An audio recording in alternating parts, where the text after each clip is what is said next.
Let's begin. I'm Steve Orleans, president of the National Committee on U.S.-China Relations, and I'm thrilled today to be joined by Leland Miller.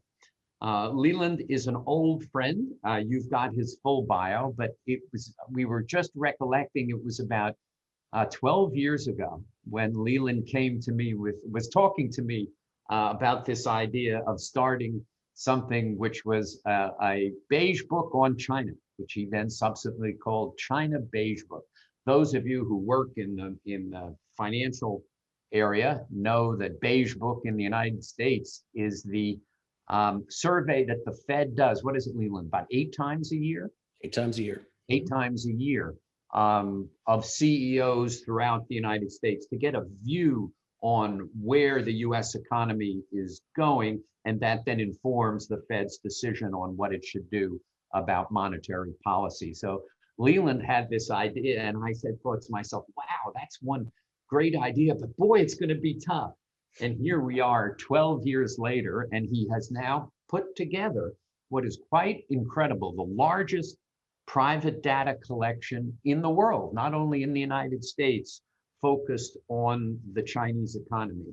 And when we're often concerned about Chinese government statistics, this provides an extraordinary contribution to both people in the private sector and people in government to kind of understand where the Chinese government is. So what we're going to do today is, it's almost the end of the first quarter, and it's been an interesting quarter. So we'll have Leland kind of give us the private information on what's going on. Also, before that, kind of talk about the methodology. I don't think most people understand how it is that you collect this information and then put it out. Then talk about the first quarter statistics, where you think the Chinese economy is, where it's going, and then I'll ask you a bunch of questions. And you in the audience are free to ask questions. Go to the bottom of your screen to the Q&A function, type in a question, and please put your affiliation.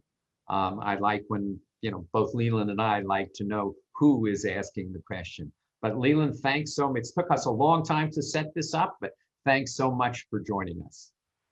No, I appreciate the introduction, Steve, and I'm very happy to be here and to discuss China's economy with you and everyone else on this Zoom call. Like you said, we started off 12 years ago trying to sort of recreate a version of the Federal Reserve's Beige Book in China. And we immediately realized this was a dumb idea in some ways, because the Federal Reserve Beige Book is mostly qualitative. And what we set out to do in China was sort of this half quantitative, half qualitative study. And we immediately realized that the qualitative is nice, but what we really need in China, that you already have a ton of in Europe and the United States and everywhere else, is the quantitative side. And so we kept building up the quantitative side, building it up. We went from releasing quarterly to releasing monthly.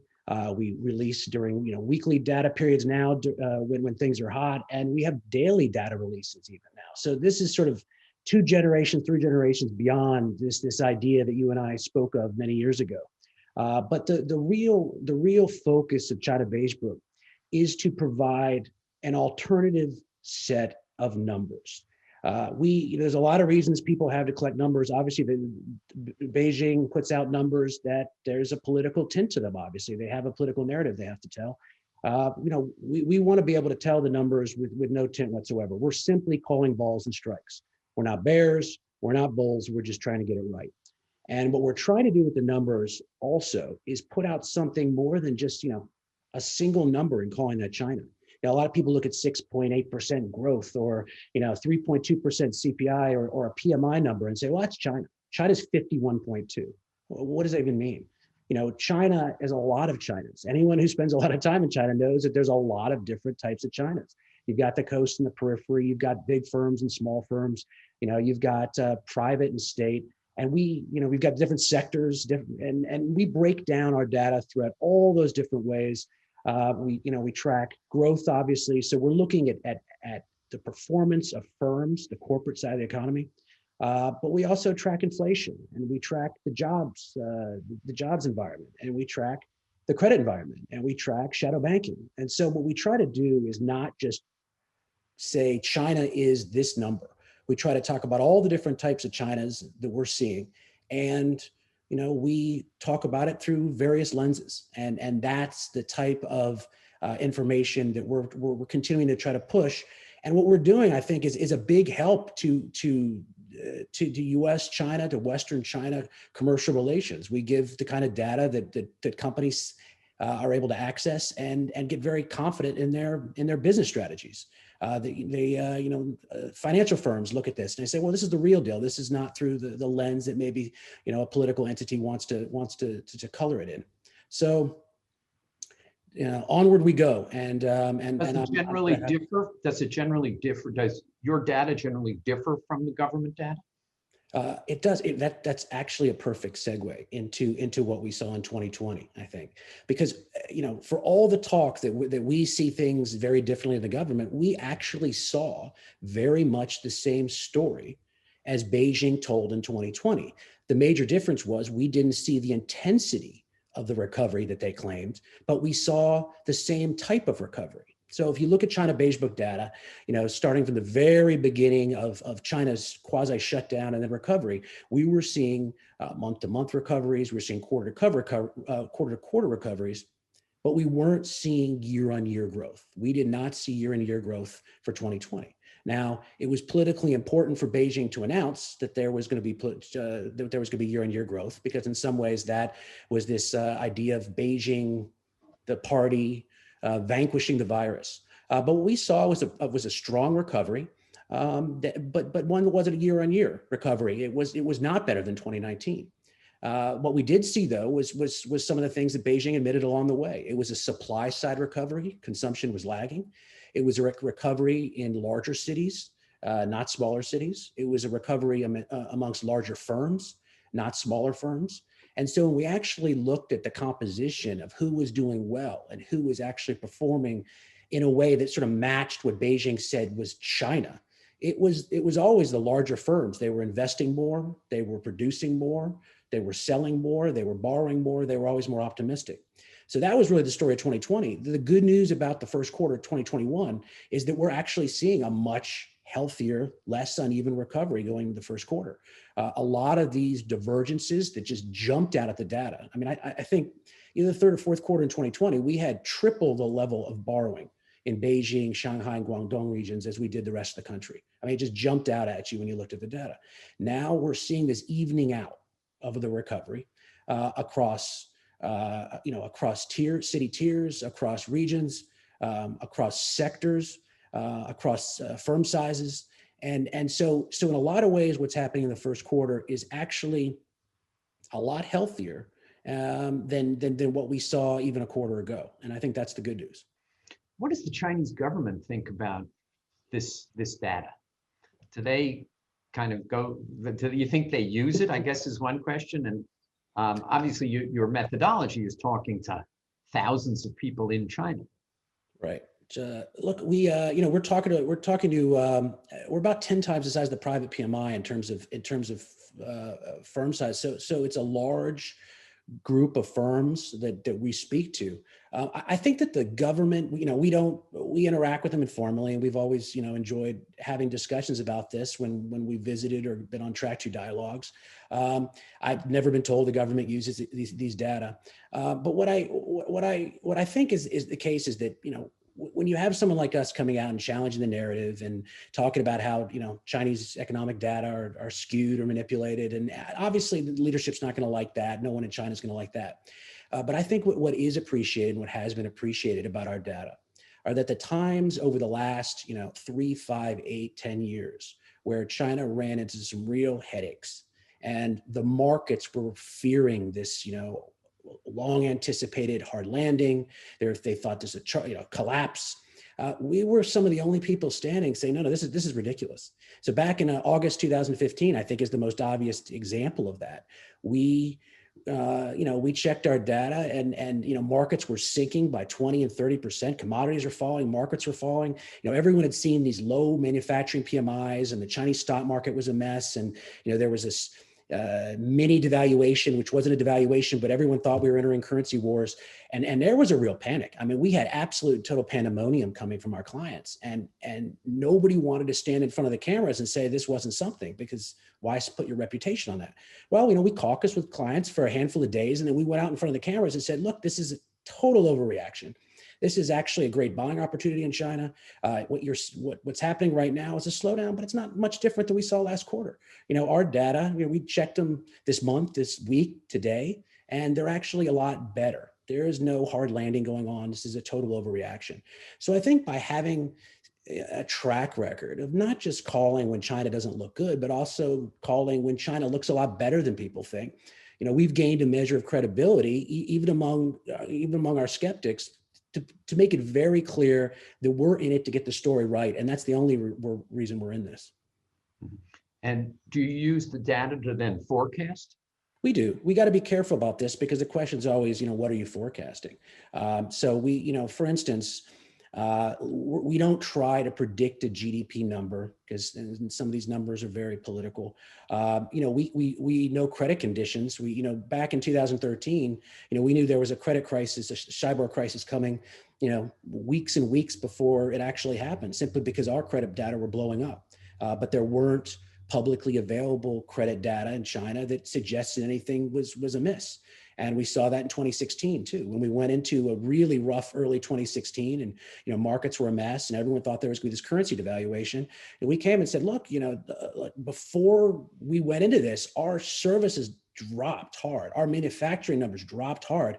We said there was going to be a problem with the PMIs, early, in this first few days of the year, and it's going to freak people out, and that happened. And so we know what the conditions are, and so we don't try to predict one number, or we're not trying to grab GDP a quarter before it happened, although we could do that by simple guesswork, I think. We're trying to make sure that we understand conditions on the ground, and that really allows people to do better planning, better trading too, but better planning. And particularly on the credit side, we have a real lens into what's happening, because we asked tens of thousands of firms a year, are you accessing capital? Who are you accessing capital from? Is it a bank? Is it a shadow bank? Mm-hmm. What are you doing with that capital? Were you rejected from borrowing? If you weren't rejected and you didn't borrow, why didn't you borrow? So that credit, more than growth or anything else, I think can often tell the story in China, and it's telling that right now.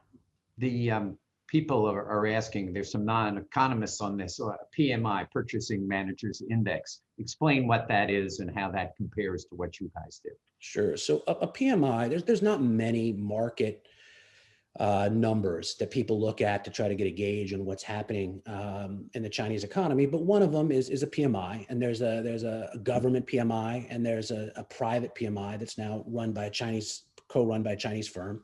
And they sort of come out, and the PMI is nice as a sort of trading tool, because the PMI is run through all kinds of economies throughout the world and sort of used for a comparative basis. And if you're growing, you're above 50.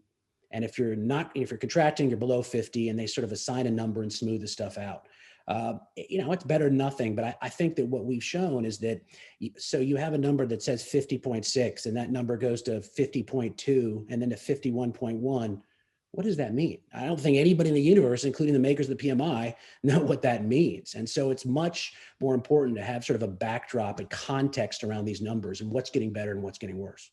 So literally they call in other words, PMI stands for Purchasing Managers Index. They literally call purchasing managers and they ask them to give them a number in terms of their optimism or pessimism. And then they kind of average them and they come out with their number. Yeah, I think it's done in an up-down way. So are things getting better? Are things getting worse? The problem with the PMI is that you're comparing against the month before and no other month. And what was unbelievably interesting for us to see during the COVID downturn and the COVID recovery is that about 90% of people who use the PMI and talk about the PMI have no idea how this works, because what it really does is simply compare conditions from the month before. You can't compare PMI January 2016 to PMI January 2017 or 2020. They're totally independent. They're just talking about month-on-month improvement. But people were talking about historical highs and 11-month highs and this PMI is high. They had no idea what they're talking about. So my colleague wrote a couple of articles in Barron's to try to set people straight on this. But we're of the mind that that's not a very helpful way of understanding the economy anyway, which is why we do what we do. A lot of people are asking about what has been a historical problem. So David Zweig, Paul Pope, Ashke Smith have all asked about the credit situation in the Chinese economy, especially local debt. And what does that mean? And what does your data tell you where that stands? And the COVID-19 response, what has that done to kind of Chinese levels of debt compared to obviously in the United States, ours have exploded to astronomical levels. Great question. It's sort of the question of the day here. So I'll take that two ways. I'll talk about local debt going forward, long-term systemic effects, and then also what we're seeing today in the Chinese economy second. So from a local debt perspective, a lot of people ask, is the bubble going to pop? Well, the local debt is getting bigger and bigger and bigger, and it's a problem. And a lot of those assets are non-performing, and it's a real problem in China's economy. All different kinds of debt, including local debt. I'm not worried about it popping. Popping signifies sort of an acute crisis where China would have something similar to maybe what the West saw to some degree in 2008, where you'd have counterparties stop lending to each other and the economy freezes and you have this hard landing crash. That's not what we're expecting in China. I mean, I think that what we're looking at is more like a balloon that's letting out air over time. And the Chinese are going to have a harder and harder time paying off this non-performing debt.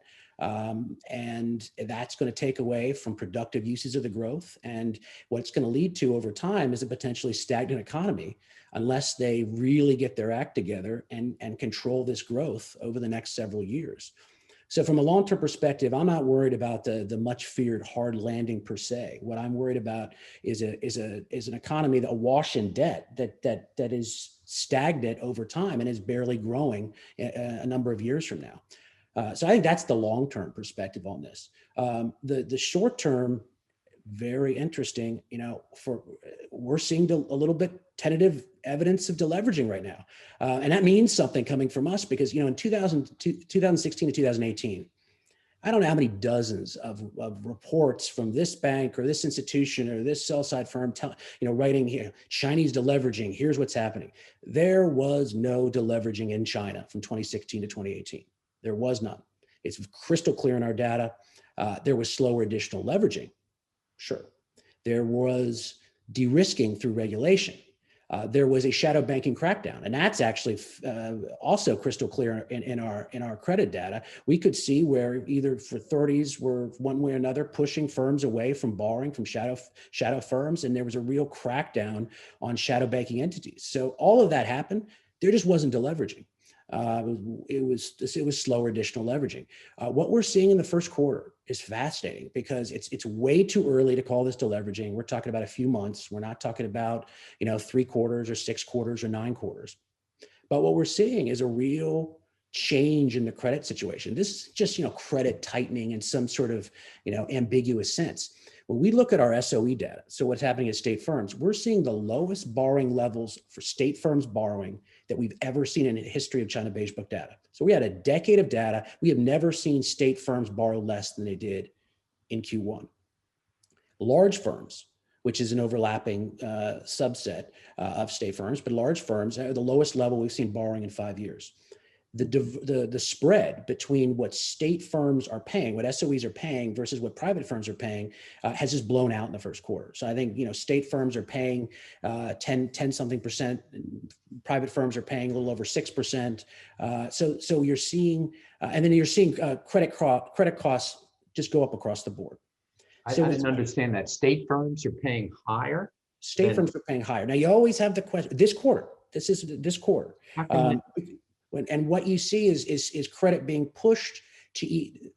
It's a little bit deceptive in that way because a lot of the time state firms don't pay back their loans. So this type of push, when government's hand is on the deleveraging, is pushing towards sort of a deleveraging outcome. It's usually more towards privileging private firm access to capital and privileging their interest rate. There's only a limited amount you can actually make of what state firms are paying, because again, a lot of this debt never gets repaid. It gets rolled over and then it disappears into some black hole.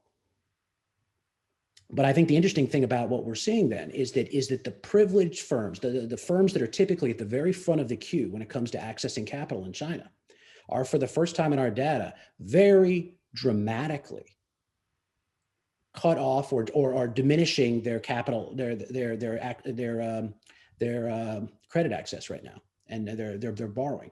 So I think that this is a very interesting start to the year. It's one of the reasons why stocks have taken a U-turn, because it's not just doing away with COVID stimulus. I think firms are seeing with the dynamics on the ground, the credit environment are much more difficult for traditionally privileged firms, and I think that that's scaring people a little bit. But it's interesting because after years and years of not seeing deleveraging, despite many promises that deleveraging was happening, we were never expecting it. So to see this pop out in our data, I thought was very, very interesting for the first quarter. What is going? I don't quite understand what is going on. I mean, obviously they need to recover from, they need this V-shaped recovery from the second quarter drop, second quarter 2020 drop, and why would they be limiting state-owned debt? I thought the common narrative was they're getting too much of the debt and the private sector is getting too little. Well, I think the answer is one, the recovery is very much underway. They feel at least partly confident in the way the recovery is going. But I think the other thing is there's obviously a great deal of worry about debt. When you talk to Chinese bankers or officials or people who are operating in China, they are usually a lot more considerate of the debt risk than the average Westerner, who sort of has seen this machine work and has come to believe that that there's no upper limit on Chinese non-performing loans. I think that there's much more of a fear in China about what could go wrong. Who knows when, but what could go wrong. So what seems to be happening to us is that if you're going to make a change in a credit policy, while at the same time you're not totally taking your foot off the desire to sort of support the recovery, then you're going to try to get capital to retailers who need it and private firms who need it. And they have been much better about sort of letting that credit access continue. But some of these other firms have been hit much harder. And so I think what this means for us is Q2 is going to be phenomenally interesting from a credit perspective, because if this continues, it means they're really serious about pushing tighter credit policy, pushing a deleveraging, despite the fact that the recovery, while ongoing, is by no means set in stone. Yeah, I mean, it's interesting. David Zweig popped up with a question. He says, but isn't deleveraging of SOEs against Xi Jinping's ideology? Which is why, if I had to guess, it's not going to happen for too long. But it is optimistic when it happens, and so we call it like we see it. Yeah, I mean, look, if we talk about SOEs, very little in Xi Jinping's time has been cutting down on the influence or power of SOEs. It's always been boosting them. So, the question is this something you see for 1 or 3 or 5 months and then it goes away forever? We'll see. But we did see it. Do you look at export dependence as part of your data? What percent, is that something that you guys look at? Yeah, so we track import orders and we track export orders, and so one of the things that popped up during the last year was how reliant China's recovery was on exporting out of it. So there was real quite weak domestic consumption. There was no stimulus in China to households the way it was in the United States and other places. So you had much more of reliance, and so we were watching those export orders. And we were watching it with a sort of a political eye, because the phase 1 trade deal, which was the talking point at the time, was based around the idea of cutting this trade deficit down, this bilateral trade deficit, this evil bilateral trade deficit. And what was happening during the COVID recovery was a deficit was getting much worse. So the deal didn't break, but it certainly put a lot of pressure on the Trump administration as people who cared about that to watch the deficit go in the wrong direction for as long as they did. What's the U.S. obviously has passed its $1.9 trillion COVID Recovery Act. What's going to be the effect on the Chinese economy? Well, a lot of that's going to go to China. I think that not a lot of thinking has been going into how much of this is going to, including part of this upcoming, tough on China bill or the Build Back Better stimulus later in the year. A lot of that money is going to go to China. That's neither good nor bad. It's how capital flows, but people should understand that's sort of what's happening. Explain how that happens. Well, I mean, I think that part of the inputs for this, if you're, are going to be purchased from abroad. What are Americans using their stimulus checks for? What are if you're building a bunch of stuff, a lot of the inputs will come from China. So, you're going to be helping China along the way, and that has that'll mean support for the Chinese economy. It will also mean the potential for exporting inflation into China. And I think one of the interesting things that we were picking up that PBOC was very worried about over the past several months has been this idea that, which means a huge percentage of it. I actually don't think that's the case. I think that misstates how quickly we're going to, with the vaccine rollout that the Biden administration is able to run, that we're going to have now 200 million vaccines administered within the first 100 days. And there's an enormous pent-up demand for services. And I actually think the stimulus money is going to be spent on services, on travel, on going to baseball games, on going to, to other things that kind of in the service sector. And in fact, I expect that by the third quarter of this year, we'll begin to see the goods surplus from China begin to drop as the United States returns to a more normal economy. Do you think there's some truth in that, or is just a lapsed lawyer's speculation? No, I think that makes sense. A lot of this depends on what your projections are in terms of COVID going away. COVID going away in the United States, COVID go away around the world, and so we've plotted out a bunch of different ways this can go. I think one thing, talking about services, one thing that was very interesting in our first quarter data, I've been talking about lagging retail for the past year and earlier in my talk here, but retail had a really good quarter in Q1. Now, part of that seems to be holiday effect because the data in March weren't quite as strong as February. So maybe there's a holiday effect there. But retail really was surging in a positive way in the first quarter.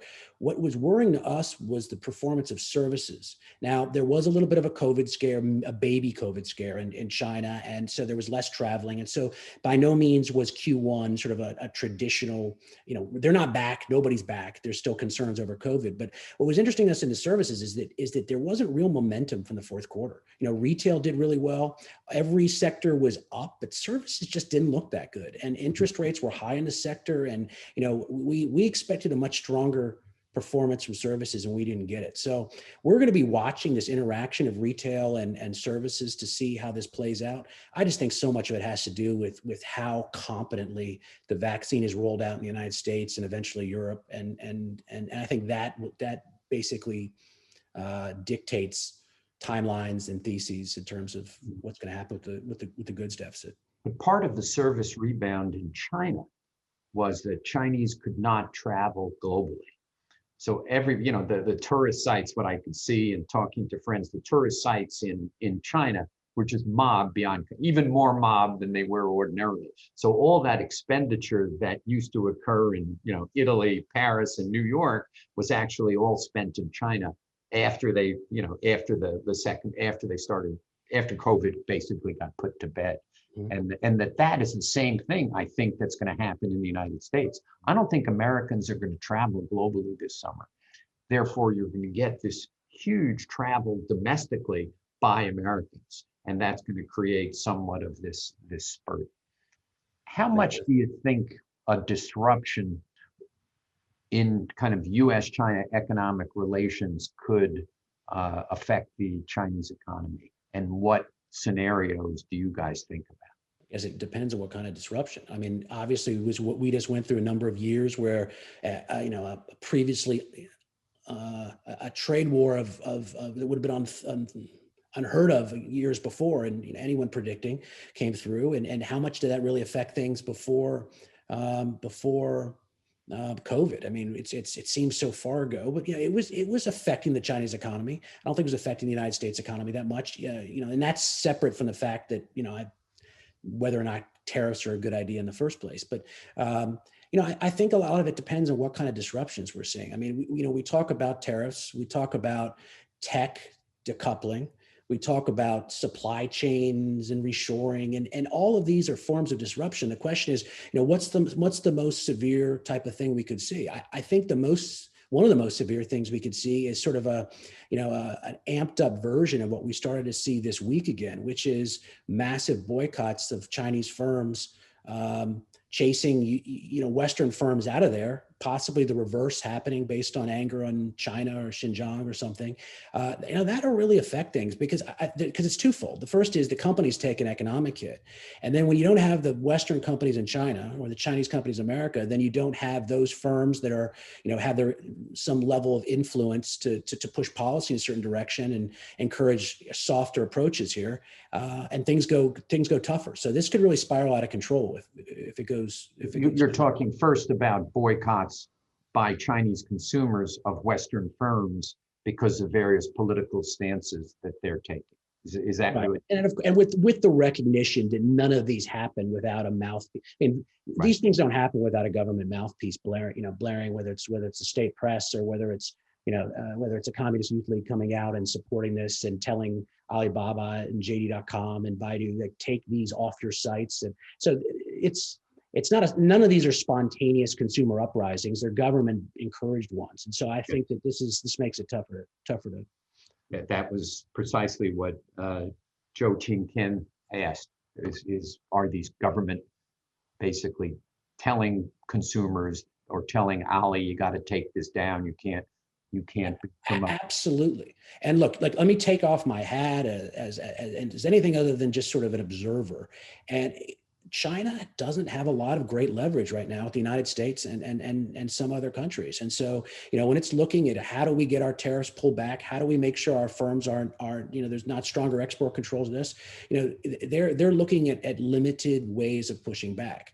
Now, I'm not in favor of this. I'm just saying that anyone on the U.S. side, the Western side, who's sort of evaluating these geopolitical chess match should assume that China's going to use what levers it has. And so this is to be expected. I think that what happened this week is actually much more important than the average Chinese boycott, the average outraged. Some of the stuff, you almost hear Chinese consumers get mad and then they don't get mad anymore. And it's things tight. I think something bigger is happening right now. It's a very big piece of leverage for China and the Chinese to wield.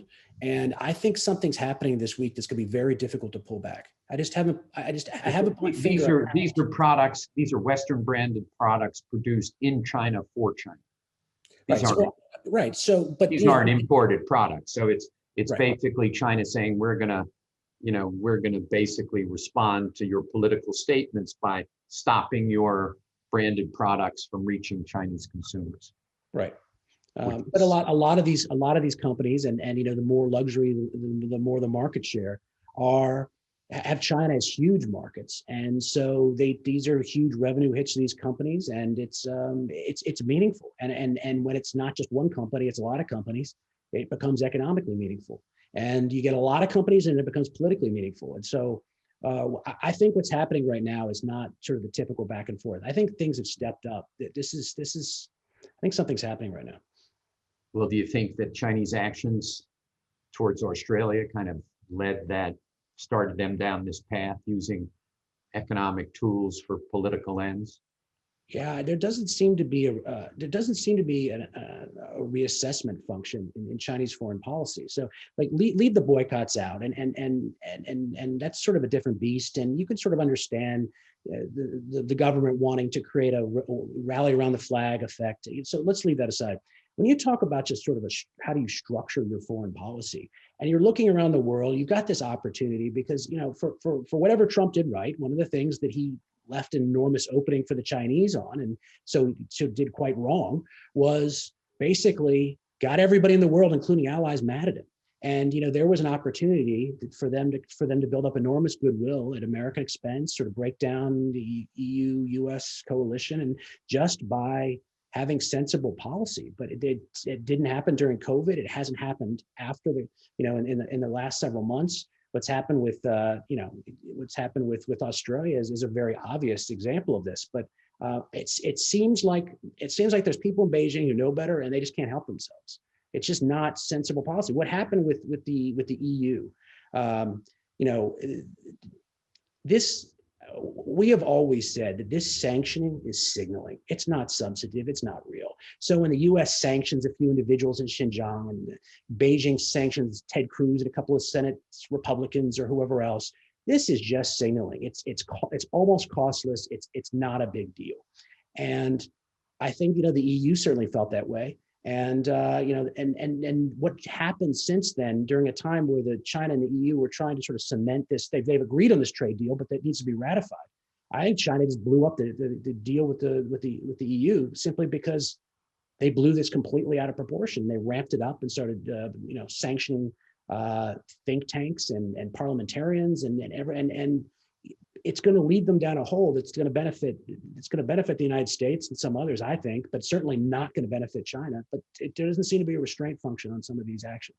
Well, that raises the question of the agreement you're referring to is the Comprehensive Agreement on Investment between the EU and China, which was signed during the lamed up period of the Trump administration, even though Jake Sullivan had tweeted that he preferred the EU wait, but they didn't. But as a result of that, the EU was given enormous leverage to get concessions from the Chinese government in that negotiation. And the agreement, when I read it, is actually pretty favorable to the EU. So if the agreement blows up, it's not clear to me who the loser is. Probably, given it's pretty favorable to various European countries, it's not clear who the loser will be. And the Chinese may be banking on that they're sitting, well, if they want to blow up an agreement that's pretty favorable to them, that's up to them. Yeah, that's not my take, but I don't, I would be skeptical that it's the take of many in Beijing, for the simple fact that look, Beijing needs foreign investment right now. It needs foreign investment. The EU investment, U.S. financial sector investment, it's all very welcome. The Chinese model needs it. But I think that the larger part is that even if this stuff was one-sided towards the Europeans, and we can quibble over that all day, the larger picture here is how much of the EU-American alliance, EU-American, British, Canadian alliance is Biden going to be able to bring together after it being in sort of a sore spot for the last several years. And what this did, I don't think there's any question on that, is that this has sent the EU away from China in a way that'll make it much easier to come together with the Americans and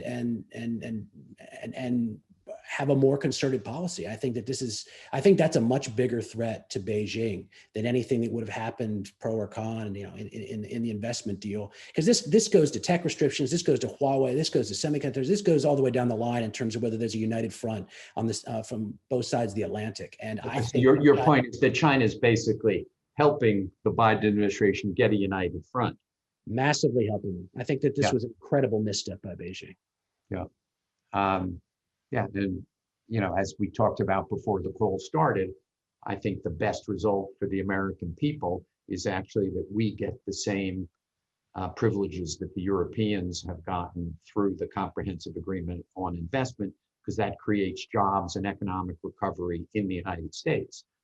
So then the question, you get back to kind of the fundamental question for the Biden administration: are we willing to do business with a government that does what it does in Xinjiang, in Hong Kong, to its dissident lawyers, to lawyers for dissidents, to dissidents, that you go down a whole list of stuff, and that becomes quite fundamental and should. Politically, I think the answer is no, but even if politically the answer was yes, I still think that there's another catch here, and that is just because the Chinese will put something into a contract doesn't mean it's going to change. Now, one of the big problems with, it was funny watching the metamorphosis of this view inside the Trump administration. At first it was, you can't trust the Chinese to do an agreement. And then they sort of came to phase one. They're like, look at all the structural stuff that Beijing has promised. And they became converts. They got really tired. They got worn down by Chinese negotiating. And they came to this agreement that they had changed market access. They had changed IP stuff. And the reality is that China can put these things on paper, but when you're talking about who has ultimate control over this, it's going to be the party. And if the party needs to use its leverage, then it doesn't matter what laws in place. They're going to do what makes sense for the party. And so we can have a whole separate kind of meeting on whether China lives up to its contracts. I think it is simply not fair nor accurate to state that the Chinese government or Chinese enterprises don't live up to their contracts. That's just not the case. I think we can point to thousands of examples where they live up to it, and where they, in the early years of WTO accession, they lived up to the accession agreement. It was later when it started to kind of collide with certain vested interests. So, but that's a separate issue. Sheldon Pang asks, what do you feel are the weakest links in China's economy for the near future?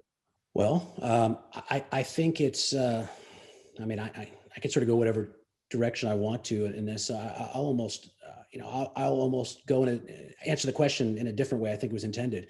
I think it's the idea that they have to deliver growth. It's a sort of a self-manufactured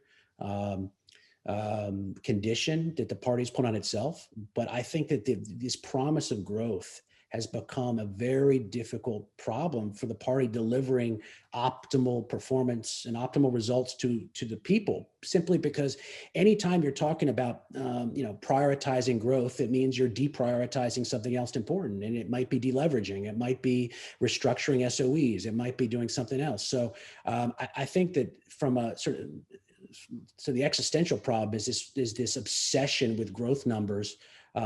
Many of the numbers aren't real to start with, but growth numbers that are high and higher than they otherwise should be, simply as a proof that the party's delivering for the people. I think the message could just as easily been said, we are doing a great job on your behalf because we're building a stronger, healthier, albeit slower growth economy. So I think that's one of the issues. From a sectoral perspective, what always interests us is what's happening in property, simply because property operates different than other sectors. Property is a store of household wealth. And when you live in a closed capital account and you've got all this capital you got to invest domestically, it can only go to a handful of different directions. It can go into equities, it can go into bonds, it can go into property, it can go into commodities, it can go to commodities futures. But more often than not, that money ball rolls into property. And so the ability for the Chinese government to control that, or to sort of steer household savings away from property, or to tamp down housing prices, is a lot more difficult than it otherwise would be, simply because so much of household wealth is funneled into that sector.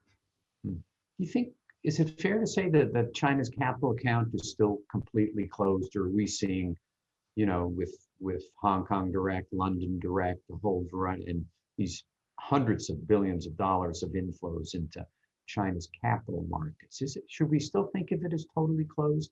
Well, so maybe not totally closed, but it's a closed capital account, because there are programs that allow for capital to go other places. And there's also a relaxation of outflow, rules and regulations, like you're seeing right now. When you're seeing the currency get real strong, and China's economic recovery was much better than anyone else's for a long time. The economy was heating up, then they start tamping down on these worries about capital outflows as a destabilizing factor. And they start allowing outflows as a way of sort of controlling pressure on the currency and overheating of the economy. So, it's not totally closed, but it's a closed capital account. If you go in, one of the reasons that China is not more of an investment success story is because if you put your capital into China, you can't necessarily get your capital out of China. So until that changes, I would call it a closed capital account, even if there are some very novel approaches being made to sort of directing bilateral capital flows here and there and everywhere else. How do you think about the financial opening to foreign firms, whether it's Goldman Sachs, JP Morgan, whole HSBC, a whole list, Citi, a whole list of others. It's brilliant. I mean, for two reasons. One, because China needs that investment right now. But secondly, because most of the industries that are opening up, maybe all of them, but certainly most, already have domestic champions ensconced there. So, I mean, so the credit card companies are coming into China. Are they really going to be able to make inroads against China e-payment firms? Banks are banks going to take meaningful market share away in traditional bank roles? Now, there are places where there will be movement. Now, everyone wants to get asset management firms up and running and private wealth, and so there are opportunities for sure. But I think it makes a lot of sense right now because I don't think China's risking that much. They need the capital, and they also get foreign firms on the ground with good business opportunities who then go back to their capitals, whether it's DC or Brussels or somewhere else, and say, look, don't be too mean to China because we've got some good business going on there, and we got to have a level policy. So it's a moderating factor on more hawkish policies. China needs the capital. I think China needs the capital. Yeah. China's current account surplus is, going back up to historic levels, which is unfortunate, but because this enormous export boom, and the lack of kind of international travel for Chinese citizens, which used to at least be able to kind of take down some of the current account surplus. So I would argue that they don't particularly need the capital right now. It's actually a time when they can kind of shrug, yeah, it's fine to have it. If we don't have it, that's fine too. What makes you say that they need the capital? We have these sorts of discussions all the time. I think structurally right now that I think that China needs capital. I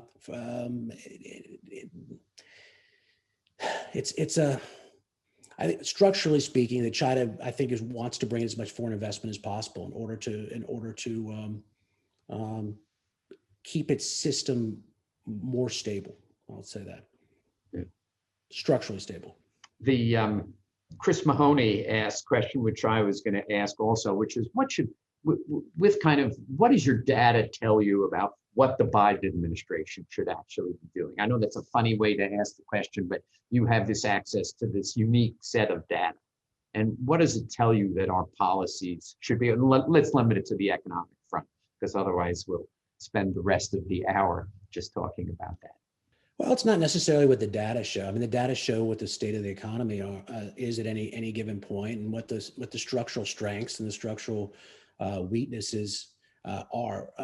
I think what needs to be understood is understanding what the strength is of the Chinese economy and what should be feared and what should not be feared can give you a better long-term view of this. For instance, it's very possible the United States or that China passes the United States in size, within the next, decade or whatever it might be. And it's very possible it doesn't. I'm not sure it matters either way because, this is what is GDP is the aggregate number. I'm not sure it makes a difference. But you can basically get an idea of how strong a hand China's holding versus how weak a hand China's holding. Are they worried about particular sectors? Are they in a process of restructuring their economy, or are they battening down the hatches? I think it was interesting to see during the Trump years was that for a while there looked like there could be the start, it was much talked about, of deleveraging and some domestic reforms. And then I think that those concerns were swallowed up by the idea that they needed to batten down the hatches to protect themselves from a Trump trade onslaught. So there are ways in which the data can be useful, but I think more than anything else, it just sort of lends a context beyond understanding the policy decisions. And so our data won't tell you whether or not to treat Huawei in a certain way or whether the South China Sea is a problem, but it'll lend itself to understanding the type of challenges China has going forward and what's real and what's not. Which leads perfectly to the next question from Heinz Hund, who said, how will China finance its build out for the critical sectors that it's mentioned in its new 5-year plan? How's it going to finance that growth? Well, I think it's got difficult in China 2025. So look, I think it's got difficult decisions to make. But if we're talking about the sectors that are made in China 2025, even though we don't use that nobody uses that term anymore, and on at least on the China side, that's the priority. So, if you're talking about an era where maybe you're not seeing deleveraging, but certainly you're seeing less reckless dispensation of capital across the economy, then who's going to get capital and who's not? Well, in a perfect world, you hope it's, SMEs and private firms and others that are the major employers, and that the more innovative firms and the more productive firms. That's rarely happened in China. But from a sectoral standpoint, you're going to see a government hand pushing capital towards advanced manufacturing. You see it to some degree when we were talking about semiconductors, because they've created all these semiconductor funds, and money's going everywhere, or at least it could potentially go everywhere in the coming years. But I think that what there is a new, there's sort of a new priority set that's based around the idea that there are certain there's a fifth manufacturing revolution that's come about, and China needs to lead that, and this requires upfront, strong state hand and state subsidy, state support for the Made in China 2025 sectors. China doesn't want to fall behind. So if you're in 5G, if you're in AI, if you're in quantum, if you're in robotics, then you're going to probably get the capital you need. If you're in other sectors, then you're probably going to be lower on the totem pole. So I think from that standpoint, it's a priority list. But I think the Made in China 2025 sectors are the very top of the pecking order for that. I mean, Lawrence Sullivan from Adelphi actually asked the question specifically about semiconductors, and kind of, China has poured hundreds of billions of dollars into kind of trying to develop an indigenous semiconductor manufacturing capability, and has failed. Mm-hmm. I mean, it's failed. It just, if you look at the goals from a few years ago, they ain't there, and they're not even close. What does that tell you, though, about, or does it tell you anything about kind of trying to focus on the sectors that you've talked about? Because they require more. Governments are not historically successful in funding that kind of development, as opposed to basic research, where they're very successful. Well, when you're dealing with these sort of state-private partnerships, the wrong word, but sort of coordinated programs, you're trying to brute force it, and you're just giving up efficiency almost altogether. There's some things that can't be brute forced. I mean, when you talk about semiconductors, China has a very difficult road ahead in terms of building up a domestic semiconductor industry. Now, it can get to a place where it can have not terribly advanced chips, but there's a real bottleneck at the top in terms of how many firms it can tap to get the most advanced inputs. So I don't, if you're talking about semiconductors, that is a really difficult thing to brute force, because that's sort of an industry needs to develop over time in an efficient way, and that's how it's been done outside of China. Can it be done more brute force in AI or quantum? Again, not efficiently, but the question is how much of a priority is this, that you're saying we may not be doing it the right way, but traditionally we love throwing money at problems, and there's no bigger challenges right now for China than getting these right. That seems to be the game plan, and it seems to be a growing game plan in the United States as well. Yeah, even though the history of it doesn't suggest it's particularly good use of people's money. Talk a little about I guess the data doesn't reflect it because it's barely entered into force, but is China's joining RCEP going to affect its domestic economy in any way? Then I was going to ask, but you think it won't enter into force. Will CAI affect it? And then third part of that is, the Xi Jinping has talked about China joining CPTPP, and would that have an effect on the Chinese economy if it were able to join? Look, I think RCEP and other agreements will help China at the margins, but really the thing that can help China most is breaking down walls that are obstacles to its own innovation. So if it allows this to be an excuse or sort of an impetus for pushing past those traditional restraints, then China could benefit a lot by this type of stuff. But if not, I don't think the agreements themselves are going to be this enormous enormous treasure chest for them. But that goes right into about talking about TPP or the new iteration of TPP. The problem with that always is that the Chinese didn't want to give up some things that they hold very, very dearly, and one of them is identification and and elimination of certain subsidies and SOEs support. And these are things that make the Chinese economy go round under Xi Jinping. So if they did agree to them under great pressure or because there's a revelation, I think that these could be enormously beneficial to the Chinese economy and to the Chinese innovation system. But there's such incredible resistance to doing that because that goes against the political mindset. So I don't think the deals themselves are these enormous wins. They're good. I don't think it's whether they push or give excuses for the system to change in a certain way, and that's all TBD. Yeah, I mean, if they're going to exceed, given the current terms, it requires so much change in the Chinese economy that it's hard to imagine a circumstance in which that the current members in China could reach agreement. I think that's what you're saying in effect, because it gets to the core of the way the Chinese economy operates. Right. One of our directors, Ernie Thrasher, asked, how much economic pain is China willing to accept to meet the environmental goals set forth in the 14th five-year plan? I think a lot. Because this is, it's not just, it doesn't just fall in the category of environment. I mean, this is a societal issue. One of the, back years ago, you could say that the party justified it being the one party in control of China because it delivered growth year after year after year. And I think now that is not as much of the justification. It's we're going to make your lives better, or it has to be. And one of the things that really affected people's mindset on this was corruption years ago, and that's why they dealt with corruption. And I think environment is the other one that's hanging over their heads, literally and figuratively. If you've got these concerns, then one, they're economically you're stealing growth from the future.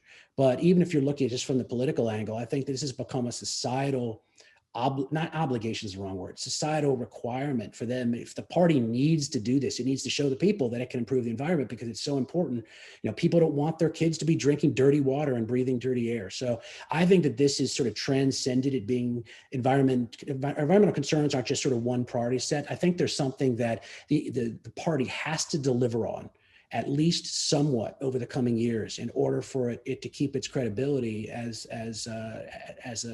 a justified leader of the Chinese people. Yeah, we need to close, but let me, because you mentioned corruption. When I think about central bank digital currency, and if that becomes widely used in China, it basically erases corruption, or unless you would have to hand people gold bars. I mean, it would really be hard. What do you think about the digital currency and China, the central bank's plans? It's fascinating.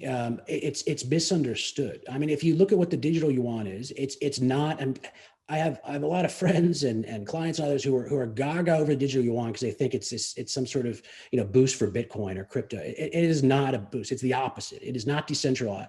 It is a giant surveillance system that also doubles as a payment system. But what you can do here is you can also wipe out a lot of the gray economy. You know where the money's going. You don't have to monitor every step of this, but you're basically ripping back transparency on where capital's flowing. That means you could tax more of it. You can monitor more of it. And so for China's domestic system, it's very appealing for the party.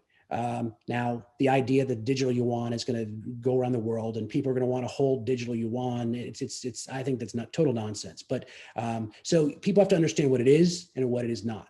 But what it is will be a very effective way of the leadership and the party to understand where capital is at any given time, who's controlling it, and where the flows are. And I think that'll be helpful in tamping down corruption. It'll be tamping in raising taxes and maybe doing some other things we haven't yet talked about.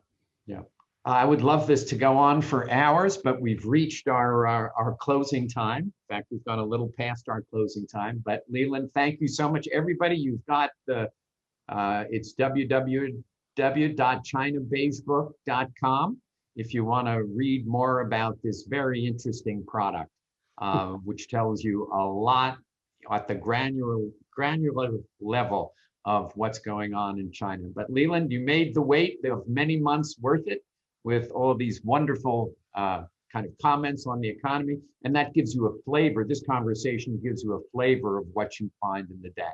But Leland, thank you so much. Thank you, Steve. Appreciate it.